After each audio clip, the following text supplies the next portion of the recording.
ময়মনসিংহে মেজবানখানায় গিয়েছিলাম। মেজবানখানা হচ্ছে ময়মনসিংহে সাহেব আলী রোডে অবস্থিত এবং এখানে হচ্ছে ময়মনসিংহে পাওয়া যাচ্ছে চাটগাইয়া মেজবানি স্বাদের গরুর মাংস। খেতে আমার ভালোই লাগলো।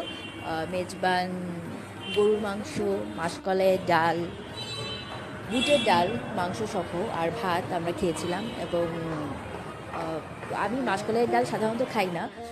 যারা খেলো তারা বলল যে মাসকলাইয়ের ডালও খুব মজা হয়েছে। আমি বুটের ডাল, মাংস আর মেজবান খেয়েছিলাম, খুবই দারুণ লাগলো, মজা লাগলো।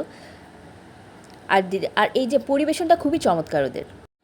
মাটির প্লেটে পরিবেশন করার ব্যাপারটা দারুণ, কারণ আমার মাটির প্লেটে খেতে খুব ভালো লাগে। বাটিগুলো দেখতে খুব সুন্দর, আমার ভালো লেগেছে ব্যাপারটা। আর ওদের ইন্টেরিয়র ডিজাইনটা নান্দনিক। মেজবানের সাথে মিল রেখে রহস্য দরজা, তারপর দরবারখানা এরকম নাম দেওয়া আছে ভিন্ন ভিন্ন পার্টের, ভিন্ন ভিন্ন রুমগুলোর। এছাড়াও হচ্ছে বাচ্চাদের জন্য একটা ছোট্ট প্লেগ্রাউন্ড আছে।